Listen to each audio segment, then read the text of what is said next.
Have you ever been judged for something you couldn't control?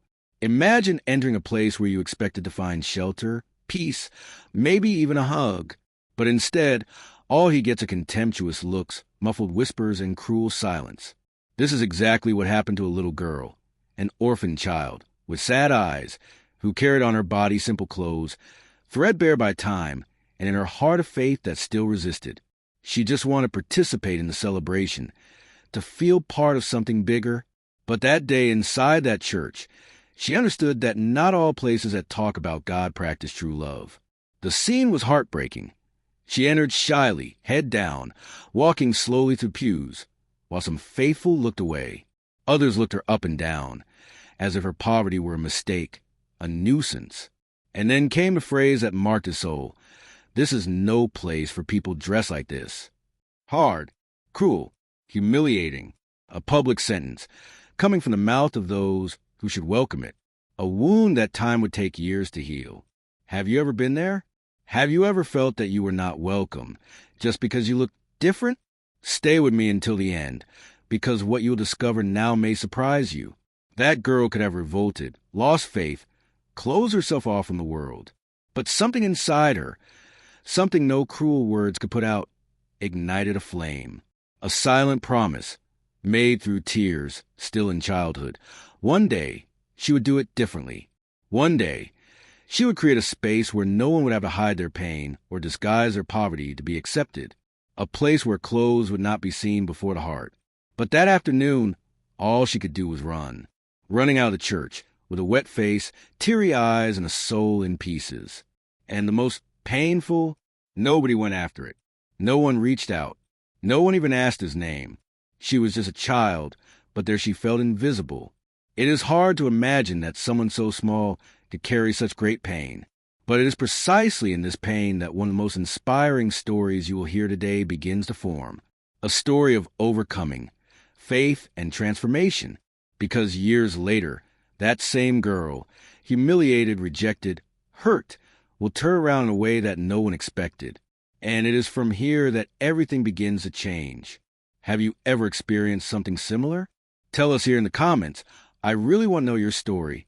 Her name was Sarah. From a very young age, life made a point of showing that nothing would come easy. He lost his parents as a child, in a road accident that no one could explain properly. The memory she had was only that of the smell of the hospital and the emptiness in a room where there was once laughter. She was taken by a distant aunt, who took her more out of obligation than out of love. In that house, affection was scarce and affection seemed a luxury.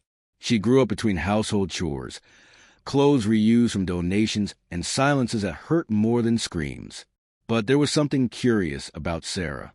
Something that neither abandonment nor poverty nor the coldness of that house could erase. His faith. While other children played with dolls, she sat in a corner of the porch with an old notebook and talked to God. Not by custom or by imposition, but because there, in that intimate space, she felt that she was heard. It was as if, in the midst of the chaos, there was a secret connection, a refuge. It didn't need much. I just wanted to be seen. I just wanted a place where I didn't have to prove my worth. And it was with that hope in her heart that she entered that church that Sunday, a faded blue dress, which had already belonged to another child, worn sandals, hair tied with a rubber elastic band. She was only 9 years old, but she already carried a heavier story than many people twice her age. And even so, he walked with his shoulders straight, as if he held the world without letting it fall. She wanted to learn about heaven, about miracles, about the love that so many people talk about, but that she barely knew. But there, among the polished benches and flower arrangements, what he found was judgment. The looks didn't say welcome. They said, "What are you doing here?" The muffled laughter came not from joy, but from contempt. It all seemed like a cruel test of emotional endurance. It was as if the universe wanted to know how far she could take without breaking. And even after that episode in the church, Sarah did not give in to the revolt. He cried, yes. She spent days not wanting to leave the house, with the open wound throbbing every time she remembered the shame. But the pain, instead of hardening it, became fuel. Over time, she understood that it wasn't about her. It was about a system, a structure, people who confuse faith with appearance, religion with status. She didn't know the name of it yet, but she already intuited that there was something very wrong in the way love was managed inside. What no one knew was that behind that shy look, a strength grew that no one could measure. Gradually, she shaped a different mentality. I observed everything, learned in silence. I knew I needed to study, grow, understand a world beyond the borders of the neighborhood where I lived. With each borrowed book, with each conversation overheard behind the door, she assembled the pieces of her secret plan to change her reality and maybe, who knows, change the reality of other people as well. And that's how she began her journey. First, working with what appeared, doing laundry, taking care of a child, sweeping yard, then studying at night, facing fatigue, sleep, loneliness, but never, not even for a second, losing faith. The same faith that so many tried to wrest from her in that church, but which, ironically, was the only thing that remained unshaken. For years, Sarah carried the trauma of that day, but he transformed pain into purpose. She decided that no one else would go through what she went through, that no child would be expelled from a temple for not having the right clothes, that no human being would be judged by his or her appearance or condition. She wanted to create a real welcoming space, a temple without invisible bars, without doors closed by prejudice. In the middle of this trajectory, there were difficult moments, people who doubted, situations in which money was lacking, in which strength was exhausted, but she kept going, because now it was no longer just for her. It was for all the Saras that the world tried to silence. It was for each invisible story, for each hidden truth that never found a stage. His mission was greater than sorrow.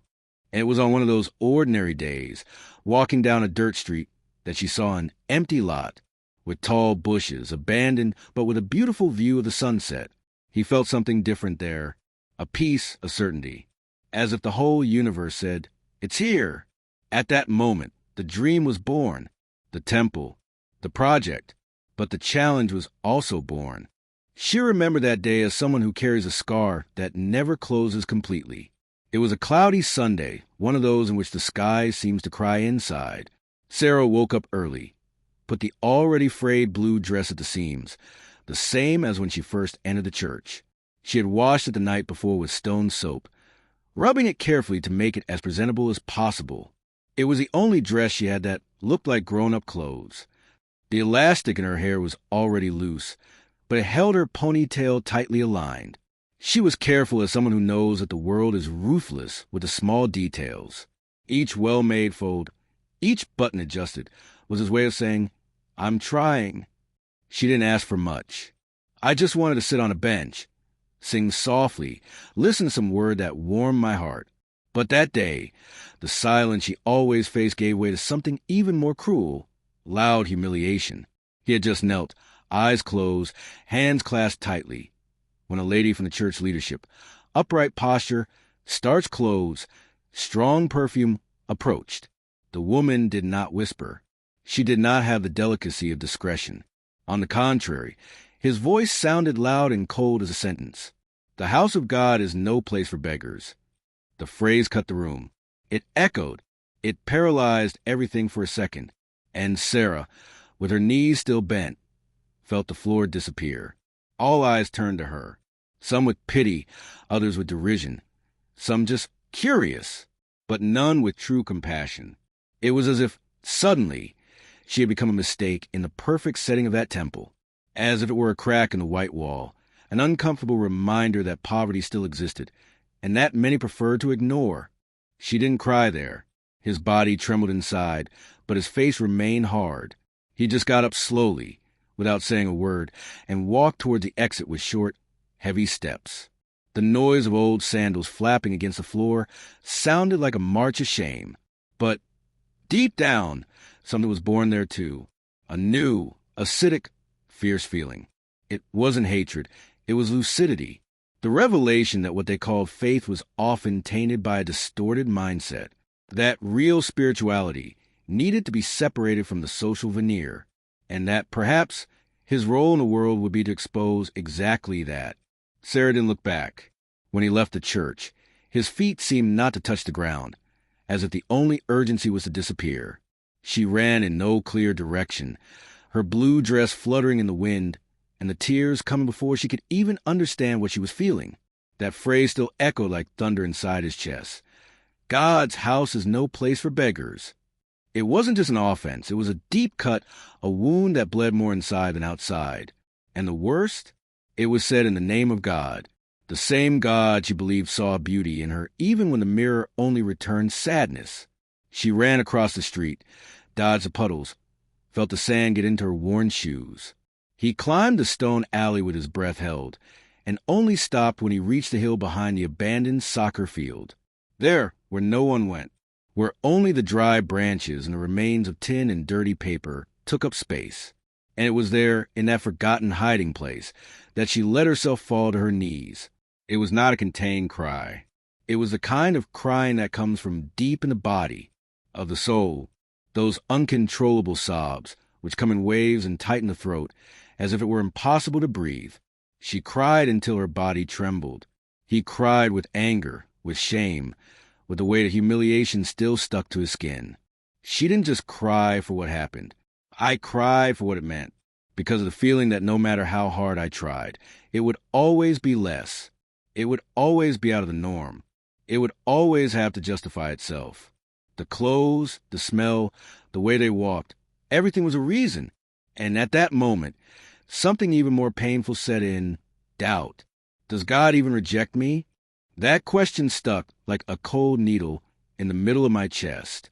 She, who so often clung to faith to endure the difficult days, now felt thrown out of what should be a shelter, as if she had been expelled not only from a temple, but from hope. There, alone in the tall bush, surrounded by the silence of abandonment, she had one of those moments that no one sees, but that define an existence, an invisible turning point, where you either fall apart for good or start to rebuild yourself in silence. And in Sarah's case, the reconstruction began with a whisper, a quasi-murmur which escaped between sobs. If the Lord sees me, show me. It shows me that I'm still worthy of something. It was not a pretty prayer. It had no verses, no memorized phrases. It was just raw truth. Pain poured out, and perhaps because of that, it was the most powerful prayer of her life. The time there passed strangely. The sky was brightening and darkening without her noticing. The tears dried, but his face was still scarred, as if he had crossed a desert inside. Gradually, the body cooled down. The soul, too. And what remained was a void that is difficult to describe. It was no longer sadness. It was a kind of internal silence, like someone who loses a compass and no longer knows where north is. For the first time, she felt that perhaps she was truly alone in the world, without anyone, no voice, no space. And it is not easy to face this type of revelation, when pain no longer screams, but whispers, when it settles in a hidden corner of the chest and becomes part of who you are, like a constant echo saying, "You don't belong." This kind of pain doesn't show up in the photos, but it shapes every thought. It is what makes a person lower their eyes on the street, doubt their own value, retreat before even trying. Sarah was feeling all of this at once, like a silent tidal wave, and no one had any idea, because no one ever does. The impact of that morning did not stop that day. In the days that came, she started to avoid people. He walked with short steps, avoided looking into the eyes, responded with monosyllables. The aunt noticed the silence, but did not insist. Maybe because he already carries too many silences inside himself, too. Sarah barely ate. He went to bed earlier. He pretended to sleep so as not to talk. Her mind was in a dark place. And the scariest thing was that this place seemed comfortable. Insurance. It was as if, there, no one could hit her again. She began to see signs of rejection everywhere. When someone whispered, they thought it was about her. When they laughed, it was as if they laughed at his presence. The world had become a distorted mirror, and she no longer knew where reality ended and her fears began. And it is at this point that many stories are lost. When the pain is silent, but it still burns. When the hidden truth of rejection is mixed with what we believe about ourselves. Because sometimes the greatest enemy isn't out there, it's inside, whispering that you're not enough, that he deserves what he lived, that no one will want you around. Sarah began to question if there was really a place for her in this world.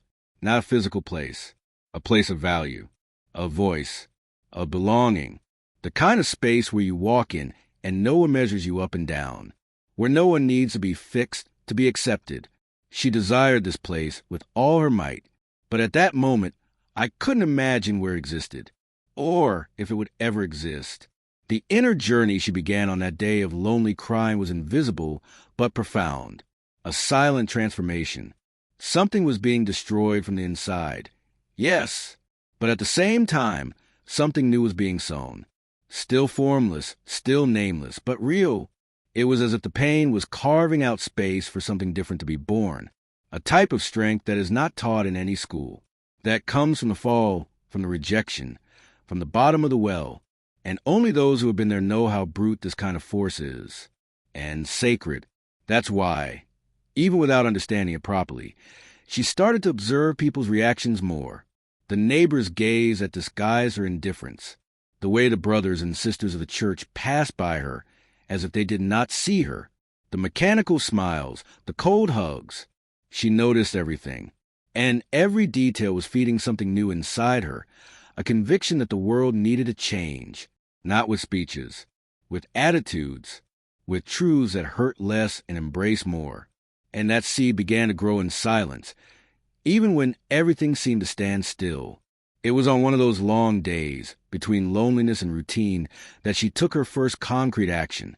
It was small, almost imperceptible, but it was the first crack in the wall that fear had built inside it. She wrote a letter to herself, not to keep, to burn later, just to put out. And on this crumpled paper, he wrote everything he felt.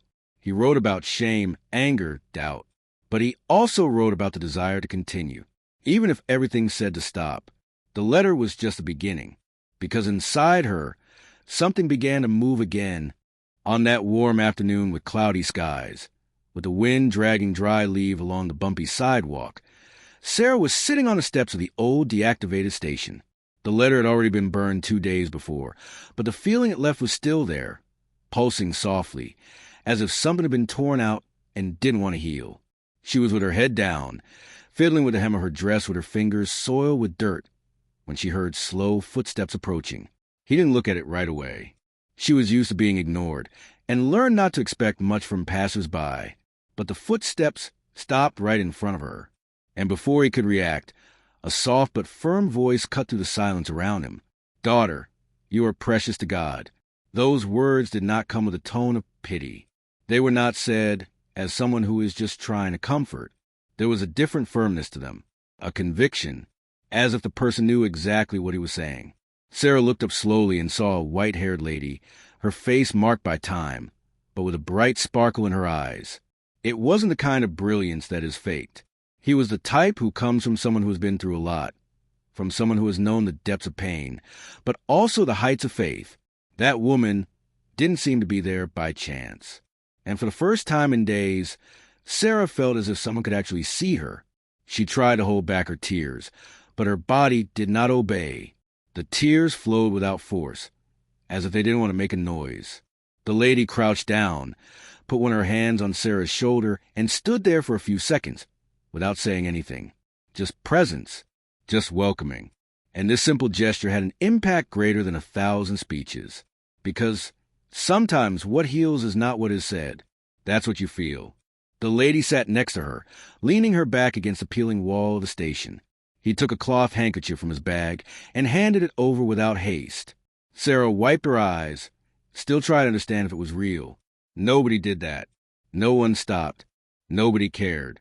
But here was this woman, with her serene eyes and calm speech, as if she had waited for this moment for a long time. "I saw you the other day running out of the church," she said, without accusing, without judging. "I saw the way you held back your tears, and I felt that I should pray for you. I've been doing that ever since." Sarah didn't know what to answer. He only nodded slightly, his heart tightened.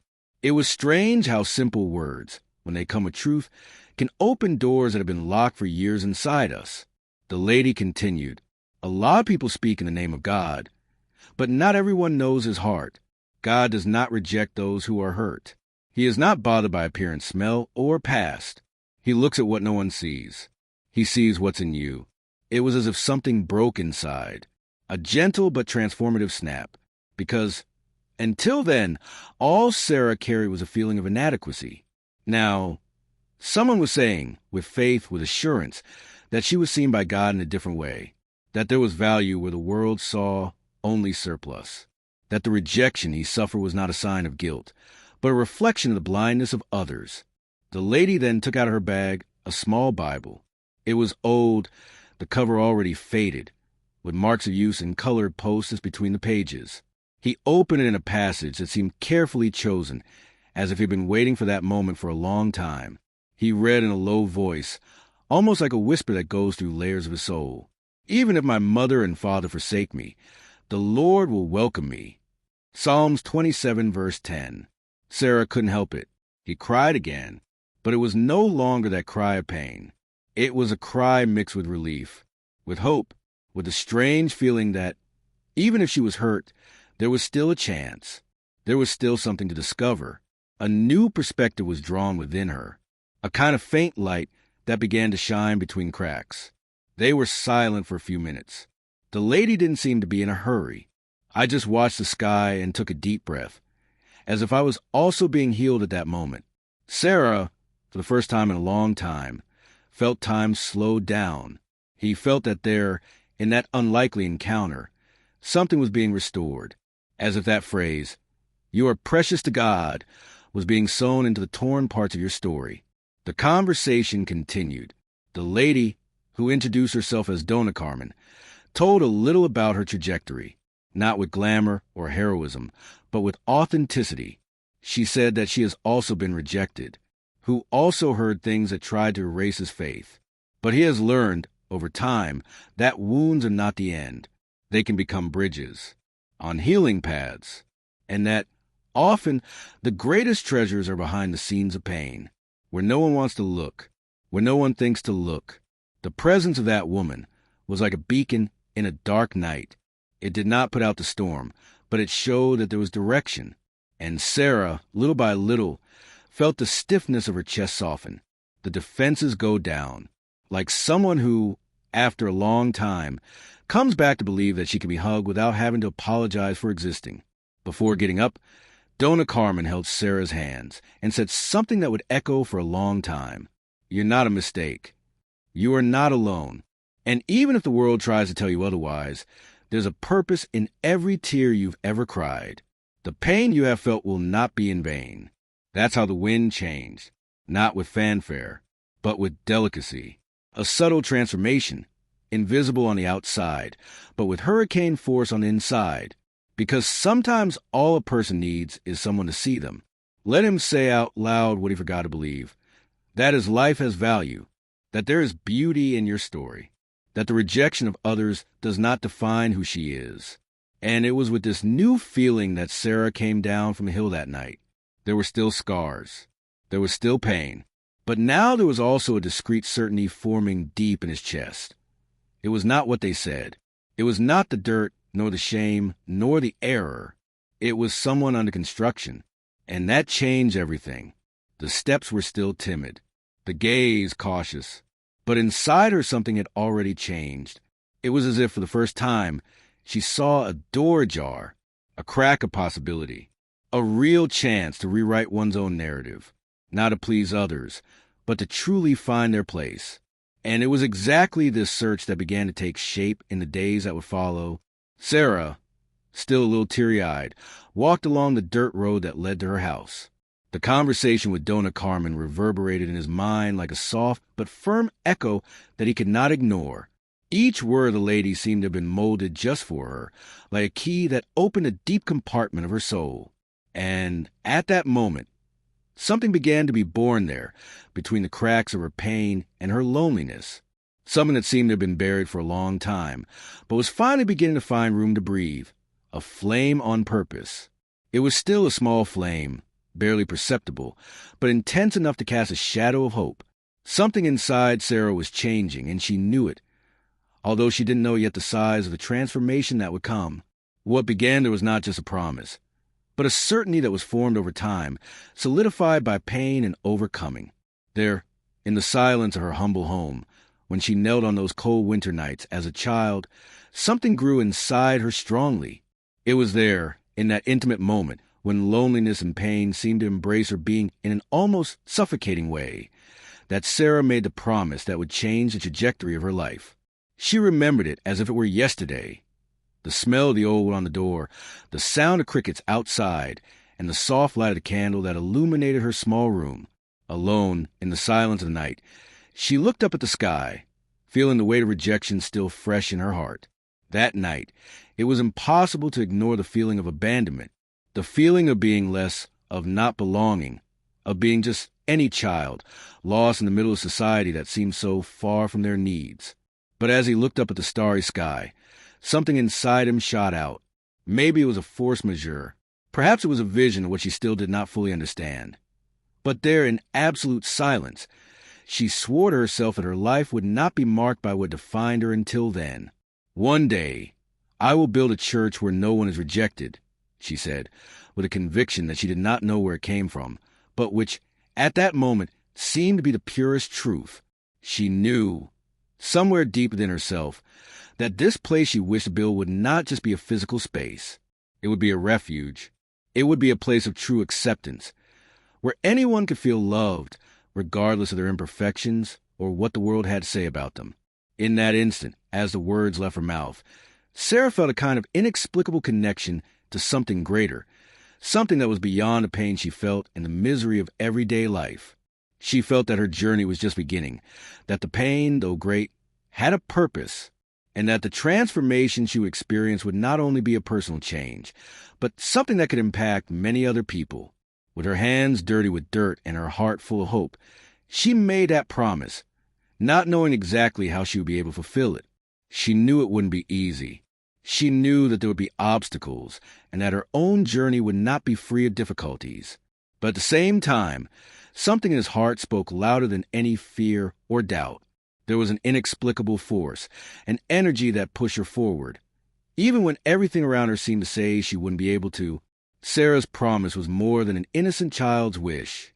It was a calling, a vocation that was formed in the core of his being. Even though she didn't know the exact steps to reach it, the vision was clear. She would build a place where every person would be seen, where no one had to hide, where no one had to hide their wounds. A church that would be a refuge, welcome, and restoration. But, as we all know, the path to the realization of a dream like this is not simple. It is not something that happens overnight, nor without sacrifices. And as she grew older, Sarah knew there would be moments of doubt. There would be times when she would feel alone again, when she would question whether she had enough strength to carry out her promise. But one thing she would never forget, the purpose she found there at that moment would never leave her. And while she was still walking along that dirt road, her eyes fixed on the horizon, the promise no longer seemed like a distant fantasy. It was a living vision, a mission that became more and more palpable. She felt, with a conviction that grew by the day, that her journey was just beginning, and that every step she took brought her closer to something much bigger than she ever imagined. Every tear, every pain, every moment of abandonment would strengthen her, prepare her for the great purpose that was in store for her.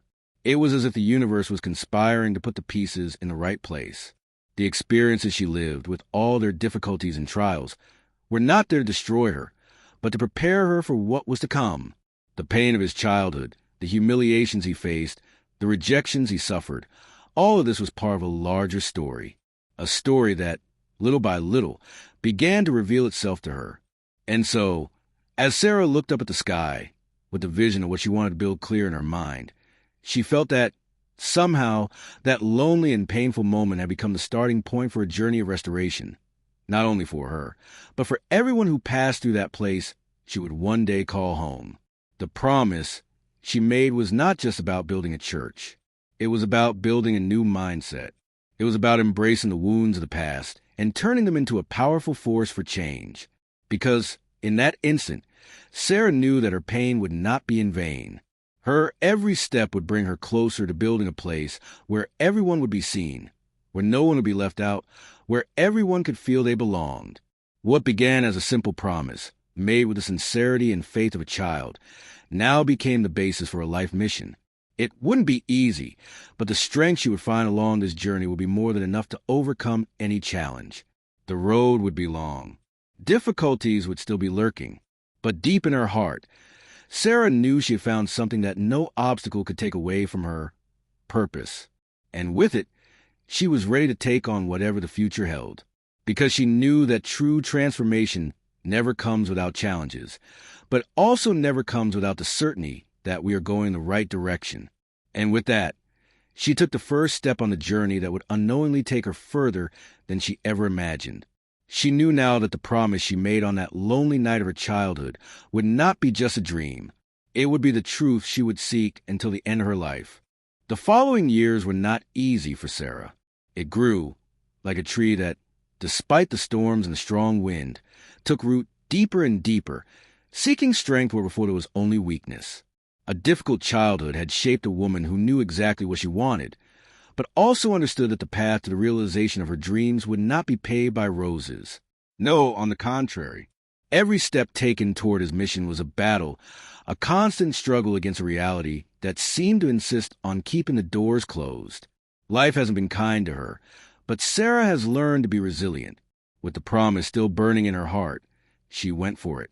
He studied hard, even when fatigue took over, even when his stomach was empty and the nights were long. Money was never something I had around, but the mission was there, unwavering, like a star in the dark sky, lighting its way.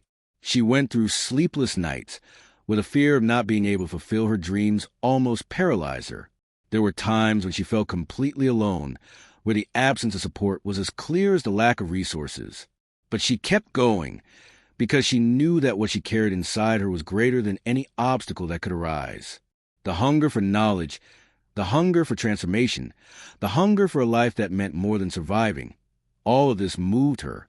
And even when her stomach ached with emptiness, she looked ahead and remembered why she continued to fight. Hard work was his constant companion. I studied during the day, and at night, I took whatever I could to make some money. Sometimes that meant selling what little you had. Other times, they were lowly jobs, where the sweat of his brow and callous hands spoke louder than any title or position. But what was at stake was not immediate recognition. It was not instant gratification. What she was looking for was something deeper. She wanted, above all, the construction of a life that had a purpose. And so it was for years on end. Nothing was easy, but the difficulty did not break her. On the contrary, it strengthened it. Every challenge that came her way, she took as an opportunity for growth. When someone told her it was impossible, she responded with actions, with hard work that no one saw, but that kept her steady. She knew that others might not believe it, but she did, and that in itself was enough. Hunger, scarcity, loneliness, none of this was new to her. But the hunger for fulfillment, to live with a higher purpose, was what sustained her. The pain was inevitable, but the transformation she experienced each day made her stronger, more resilient. And over time, what seemed impossible began to materialize before her, like a vast field where the seeds of her dedication, of her tireless struggle, were finally beginning to sprout. Now I want to go even deeper into this subject, because this is the moment in Sarah's story where things really start to transform. As she faced the difficulties, her journey took a direction she could not foresee, and signs of the dream was becoming real began to appear. Sarah's life, even marked by years of struggle and challenges, showed that perseverance really does have a unique power to shape destinies. As much as the path was full of stones, Sarah began to realize that, instead of falling into difficulties, she was creating something more powerful within herself, an unbreakable mentality. And that's what I want to talk to you about right now. Her journey, which seemed like just a path of obstacles, turned into something much bigger. The mindset she developed, the way she learned to see every mistake, every failure, as a stepping stone to success, was what made her not only move forward, but carve out a future that she once thought was impossible. The secret is not only in the hard work. The secret is in the way you face each challenge. It's in the mindset you adopt in the face of adversity. And Sarah knew how to cultivate a winning mentality, even when everything around her seemed to fall apart. She understood that there were no limits to who knew where she wanted to go. There was no mountain high enough to stop her from continuing her journey. And that's what makes all the difference. But before continuing to explore how this mindset of overcoming is reflected in the decisions she made, it is important to understand that this phase of struggle and resistance was not an isolated phase. She was just the beginning of something bigger, something that began to resonate within her, shaping what Sarah would become, an unbeatable woman, determined and ready to face any challenge. And that's why the next step in this story, where the pieces begin to fall into place and the transformation becomes visible to all, is the key to what comes next. Over the years, Sarah became a woman transformed, not only by the struggle, but by the clarity of her purpose. She knew, deep in her heart, that something greater was waiting for her. The struggle for survival was now a reflection of the unwavering determination to build something that would transcend the pain and hardships of the past. And this vision, which for so long seemed distant, was finally beginning to take shape. She was not content to just survive the challenges. She wanted to change the course of her life and impact the world in a profound way. What began as a promise made to herself when she was just a little girl now took the concrete form of a real dream. Every brick she laid in the construction of her journey, every stone she lifted, symbolized one more step toward what she had always known would be possible, but which, at the same time, seemed unlikely. But the truth is that Sarah was not a woman who let herself be beaten down by the impossible. She made the impossible a tool for her creation. Sarah's journey was now ready to take the biggest step of all, the construction of a temple, a refuge where no one would be excluded, a place of welcome, freedom, and acceptance for all, without distinction. She knew it would be a monumental challenge, perhaps the greatest of her life, but this was the time. She had faced everything that could be put in her way, and most importantly, she had learned that true construction was not just about raising walls and foundations, but about building a space where people could feel safe, where everyone's emotional wounds were acknowledged, and where, above all, love was the basis of everything. Sarah was no longer alone in this mission. Throughout her journey, she had assembled a team of people as determined as she was, all with the same vision, to create something that would be able to welcome, without judgment, every human being who arrived. She led with a passion that came from her own pain, and she knew that this was the energy that could transform everything around her. Together, with every step taken, every detailed plan, and with a lot of sweat and sacrifice, they began to shape what would soon be the realization of the dream of a lifetime. Every piece of that temple was a reflection of effort, struggle, and faith. It was not just a physical construction, but the creation of a space where souls could be restored. Here, as Sarah had always imagined, no one would be judged by their appearance. What mattered was the heart, the intention. She knew the impact that such an environment could have on people's lives, because she herself had known what it was like to feel excluded, rejected, alone. But now, all of that was part of the past, and the transformation she had experienced was exactly what she wanted to provide to everyone who sought a place of peace and welcome. And what seemed to be just a distant idea, a vision-born pain, was now a palpable reality. The walls, rising one by one, seemed to reflect the solidity of what Sarah felt inside, an unshakable conviction that she was fulfilling her mission. There was no more room for doubt. There was no more room for fear of failure. She had already overcome this. She already knew that struggle is not a sign of weakness, but proof that we are capable of achieving extraordinary things when we allow ourselves to go beyond our own limits. The building of the temple was a symbol of much more than just cement and bricks. Each day of work, each joint effort, was a milestone of the transformation she had experienced.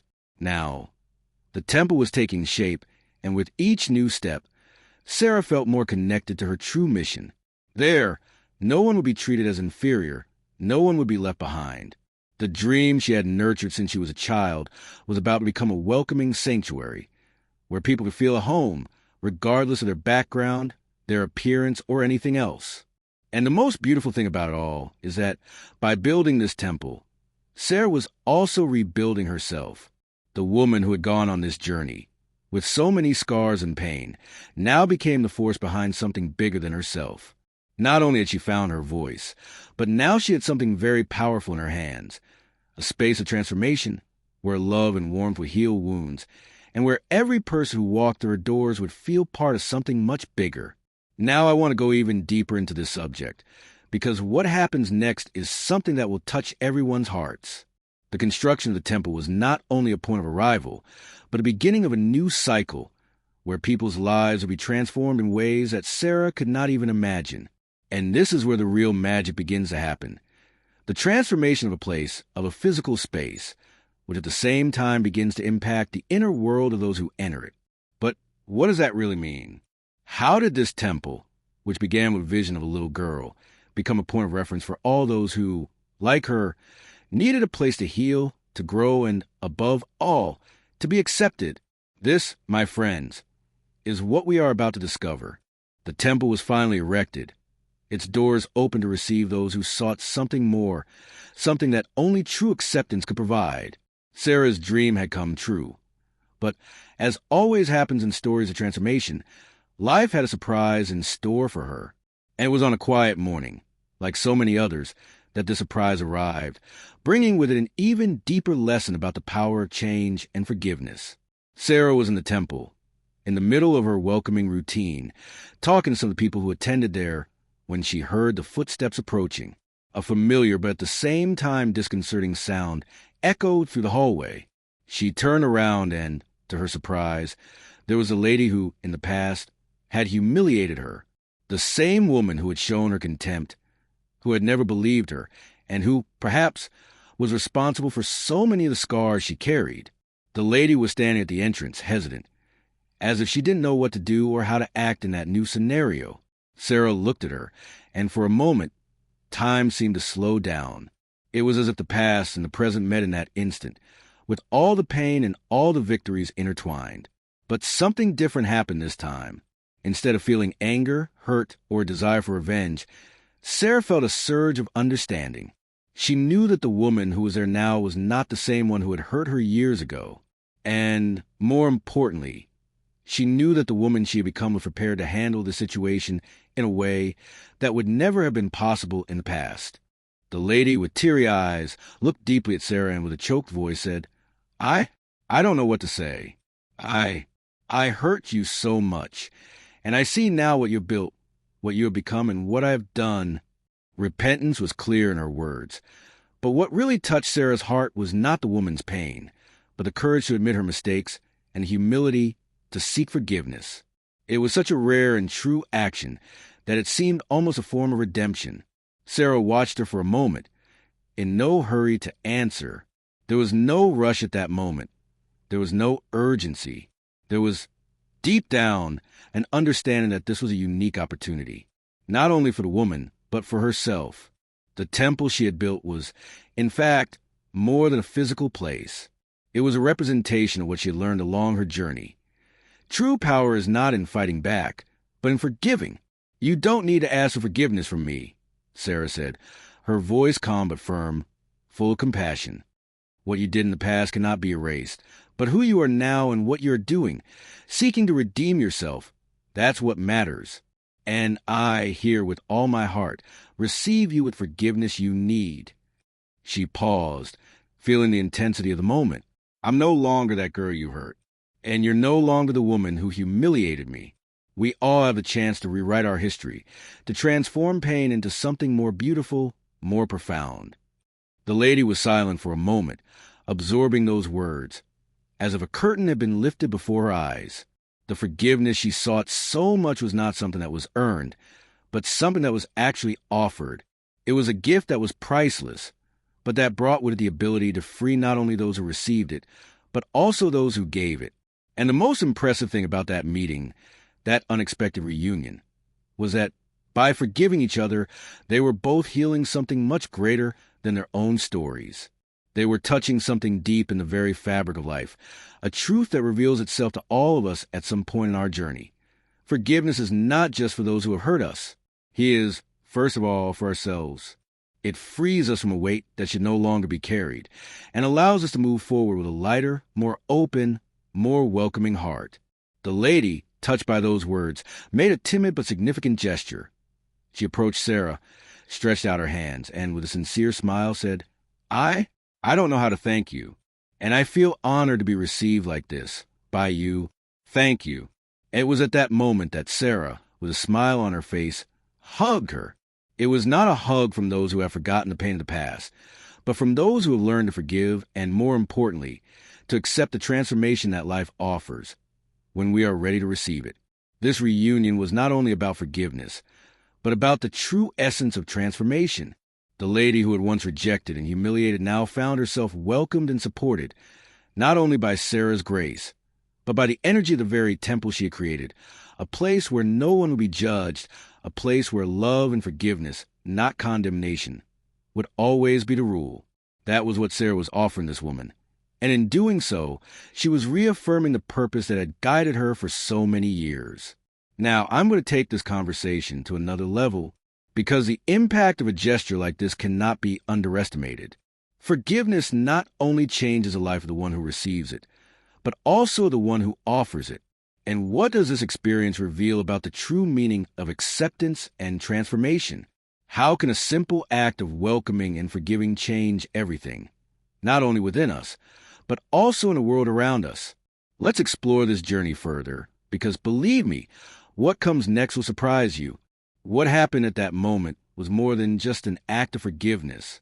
It was as if all the scars of Sarah and the lady who had hurt her were somehow erased by a simple but powerful gesture. In an instant, everything that seemed to have been lost in the past was resignified, not by pain or resentment, but by the ability to let go, to build something new from one's own experience. It was not only the lady who was transformed there, but also Sarah, who was able to free herself even more from the invisible chains of the past. Forgiveness is a gift that, when offered, reveals the power to recreate one's own history. It does not erase the marks, but, in a way, transforms them into something deeper.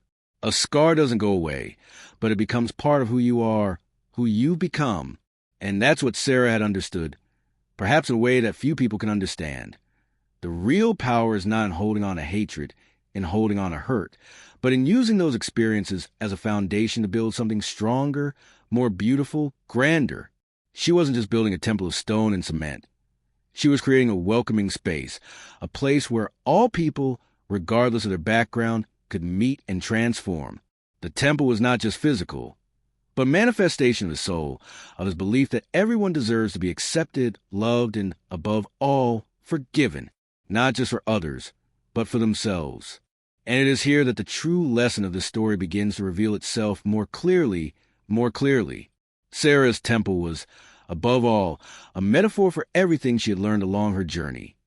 That the true temple is not the one of stones and gold, but the one that welcomes, that opens its arms to all without judgment, without distinction, where the pain of the past is not ignored, but is transformed into something greater, where forgiveness is a key that liberates not only others, but ourselves. You are the temple, the old masters once said. It is not the building. It is not the walls that define what is sacred. It is the way you live, how you welcome, how you forgive, how you love. The true temple is within you, and it is when you begin to build this inner temple that the outer walls begin to reflect this transformation. What Sarah did was, without a doubt, a grandiose construction, but the most incredible thing was what she built within herself. Every brick placed there, every act of forgiveness, of acceptance, was a reflection of her inner journey. And the most beautiful thing about it all is that by receiving the lady with so much love and understanding, she not only transformed that woman, but also herself. She showed that there is no place for hatred, revenge, or hurt, because, in the end, these feelings imprison us. She knew that when we offer forgiveness, we are not giving up our pain, but rather giving the other and ourselves the opportunity to grow, to learn, to be better. The lesson that this story teaches us is powerful. The true temple is not the one that pushes away, that excludes, that judges. The true temple is the one that welcomes, that opens its arms to everyone. Sarah's temple was, above all, a place of healing, a place where people could leave behind everything that held them back from living fully, a place where they could rediscover their essence and, in many cases, their own redemption. And here is the most important turning point. The transformation she has experienced and that she has offered others is not limited to a physical construct. The impact of this goes far beyond the walls of his temple. It extends to everyone who crosses its path, and to everyone who is willing to learn from its journey. Because true transformation does not happen in a specific place. It happens within us, in the way we decide to live, in the way we choose to relate to others, and, especially, to ourselves. Sarah's story leads us to question, what are we building in our own lives? Are we creating spaces that welcome, that transform, that heal? Or are we creating walls, separating ourselves from each other, feeding hurts and resentments that only imprison us? The choice is in our hands. The power is within each of us. When we look at Sarah's temple, we see that it is not a simple building. He is a symbol of the journey of each one of us, of the struggle for transformation and overcoming. And it is the same transformation that she offers to all those who enter her temple. The message is clear and powerful. Forgiveness is not an act of weakness, but of strength. He is not a favor to another, but a gift to ourselves. Because, in the end, that's what sets us free. This is what allows us to move forward, grow, and create a new reality. Now, I want to go even deeper into this theme of transformation, because the impact of this choice, to forgive, to welcome, to start over, goes beyond what you imagine. The real change is not in what we do, but in the mindset with which we face each challenge. And the real revolution begins within us the moment we decide to live our truth. This is a key to understanding how you can also transform your own journey, just as Sarah transformed yours. I'm really grateful that you've made it this far. If you felt like this message touched any point in you, if it made sense, or if it brought something new to your journey, I'd love to know. Leave a comment saying this message was for me. Thus, we can continue to exchange ideas and share these moments of transformation. And of course, if you felt that this content helped you in some way, don't forget to leave your like. This simple gesture helps us know that we are in the right direction and motivates us to continue bringing more issues that will make a difference in your life. There's a video here on the side that complements everything we've talked about today, and I'm sure it will add much more. Click on it and stay with me there, because our transformation journey is just beginning. See you soon.